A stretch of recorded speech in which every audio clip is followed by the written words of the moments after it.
Sandro Floris. Buono il cambio, attenzione, lo riescono a prendere, ultima pressione con Sandro Floris, rimonta però all'interno la Gran Bretagna, Italia-Gran Bretagna, Italia-Gran Bretagna, Italia 38-81. For Cristi, eccolo l'arrivo di Sandro Floris, la staffetta a tre quarti sarda porta 8 punti all'Italia ed è la vittoria numero 31 per gli azzurri, 38 Asuni e Puggioni. Polloni, l'extra sardo, è di Borgovelino, vicino a Rieti, e poi Sandro Floris in... Allora, corsia 1 Italia, corsia 2 Francia, corsia 3 Russia, corsia 4 Gran Bretagna, corsia 5 Grecia, corsia 6 la Spagna, 7 Germania, 8 Norvegia. Gara molto equilibrata, l'Italia deve patire una prima corsia dove c'è il cordolo che dà fastidio, quindi bisogna stare lontani dalla linea ideale, e poi in curva un raggio difficile su cui correre, più stretta, più angusta la curva. Nicola Asuni ha dato bella dimostrazione di sé al debutto in nazionale ai Giochi del Mediterraneo con un 10,40 a 4 centesimi dal suo primato, 4 centesimi sopra. Questo ragazzo che è l'unico di tutta la nazionale, questo Nicola Asuni, che non appartenga a grossi club industriali, la SNAM, della quale fa parte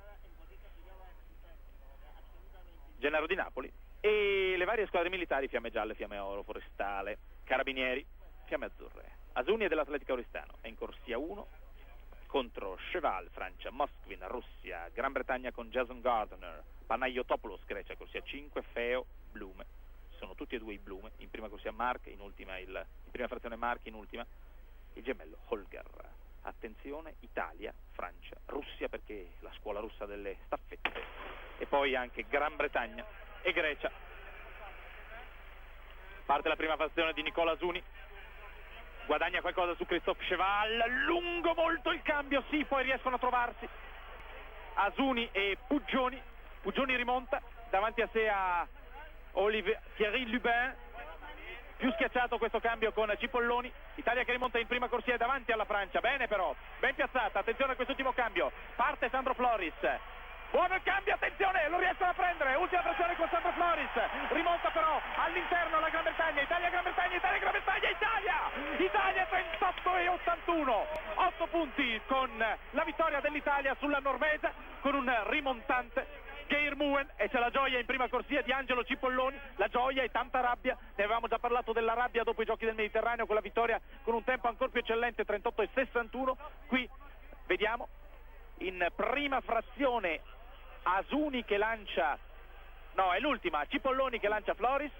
la Spagna con problemi di cambio, riescono a trovarsi sull'ultima, poi non si trovano, quindi Spagna che riesce a trovare probabilmente il testimone per l'ultimo frazionista oltre la linea cambio, possibile, passibile di squalifica, e poi una grande frazione di Geir Moen che è andato a rimontare dopo le frazioni di Ramirez, Herzgord e Sible. Ecco qui, Floris ha un buon vantaggio, deve fare attenzione a Ian Mackey, britannico bianco, al secondo posto, ma guardate la rimonta in ottava corsia di Geir Moen, mentre il tedesco Holger Blume va spegnendosi. In seconda corsia c'è anche la Francia, ma in prima corsia c'è l'azione di Sandro Floris che riesce a mantenere quel suo primo posto dall'attacco formidabile di Geir Moen, il duecentista norvegese, campione europeo che pare particolarmente in condizione dopo il secondo posto, subito dietro all'Enfor Christie. Eccolo l'arrivo di Sandro Floris, la staffetta a tre quarti sarda porta 8 punti all'Italia ed è la vittoria numero 31 per gli